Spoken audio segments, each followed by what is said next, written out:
Būkite pasveikinti, mėly futbolo sirgaliai. Sveikiname su jumis iš Mažeikių centrinio stadiono. Ir šiandien čia LFF aštuntfinalio susitikimas tarp Mažeikių Atmosferos ir Panevėžio. Pastatęs kojas, matysime, ar ir smūgis bus panašus. Galingas šūvis, bet tiesiai į Liutaurą Jušką. Tik smūgis į priekį tolimas neranda jis, bet tai ir pasiteisina. Pavyksta Atmosferai laimėti šią dvikovą ir... Na, taip pat reikia paminėti ir pergalę prieš Vilniaus Žalgirį. Galima sakyti, kas tik jo nenugali. Čia geras perdavimas ir pirmasis rungtynių įvartis. Kvadžo Asamoa pramuša Mažeikių Atmosferos gynybą. Tiksliai Kvadžo Asamoa po kojomis numetė jį. Štai, koks techniškas perdavimas. Na, negi čia Ernestas bandė smūgiuoti į vartus ir taip sėkmingai gavosi perdavimas. Da, gal taip. Akivaizdu, kad Ernestas bandė smūgiuoti. Na, bet kuriuo atveju nėra. Aukštas perdavimas. Čia kova dėl kamulio. Štai toks akrobatinis šuolis ir įspūdingas. Vertikalus perdavimai. Kamuolys baudos aikštelėje. Geras perdavimas. Iki Veliulių. Perdavimas į baudos aikštelę. O štai toks Musashi Fujoshi ir jo driblingas.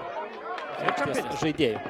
Aišku, nusileidžia dažnam futbolininkų. Čia karšta prie Panevėžio vartų. Po 3 įvarčius mušė keli žaidėjai, tarp jų ir Isakas Asantė. Čia tolimas šūvis ir sveikina vienas kitą panevėžiečiai. Štai taip, Elivelto dvigubina pranašumą. Lyg perkūnas iš giedro dangaus iššovė patyręs Brazilas. Atšoko kamuolys Ramanauskui, čia blokuojamas smūgis ir Elivelto pakartotinu smūgiu muša kamuolį tiesiai. Perspektyvi ataka, reikėtų susikurti erdvės perdavimų, čia tai ir daro.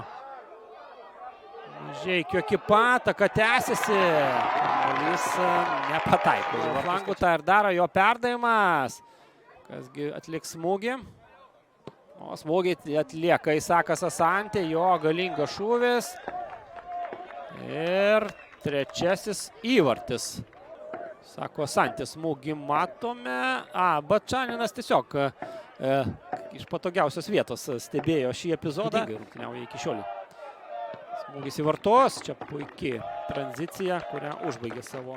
Ir viskas, baigėsi Mažeikių Atmosferos pasaka LFF taurės turnyre. Puikiai Mažeikių Atmosferos kelionė. Pasakysiu taip, iškart noriu padėkoti savo komandai, jie šaunuoliai. Turėjom planą rungtynėm, tai manau, jie vykdė tą, ką buvom suplanavę. Tai, sakyčiau, taip, norėjom, kad Panevėžys ateitų į mūsų pusę, mes turėjom susitarimus, kur norim atimti kamuolį, tai kaip ir matėm, pirmą kėlinį turėjom gerų tranzicijų ir turėjom, manau, pakankamai tokių momentų, sakykim, kad galėjom rungtynės pakreipti mūsų naudai, bet aišku, Panevėžys tai A lygos komanda ir suteikėm keletą šansų pirmam kėlinį ir vienu to pasinaudojo, o antram kėlinį jau, kaip atsilikinėjom, irgi bandėm, sakykime, turėjom savo argumentų, turėjom irgi, manau, vieną neblogą momentą, kur galėjom išlyginti, bet galiausiai, aišku, Panevėžys daugiau pratęs prie aukštesnio tempo ir tas rungtynės susiklostė taip, bet aš labai esu patenkinti savo vaikinais, jie tikrai padarė didelį darbą, tai nuoširdus ačiū jiem, komplimentai varžovam, manau, kad sirgaliai susirinkę. Gal rezultatas galėjo būti ir mažesnis, galėjom galbūt padaryti šventę, įmušti vieną kokį įvartį. Tikrai turėjom momentų, bet manau, turėjau sirgaliai nenusivilti ir tai turbūt rezultatą išbrauksim, o tą visą kitą dalį įsidėsim, manau, tai pridės motyvacijos mūsų komandai čempionate. Tai va, didžiulis ačiū jiem, didžiulis ačiū sirgaliam ir iki susitikimo čempionate. Job done through in the cup. First half was very poor from us. Maybe we left our legs in the bus.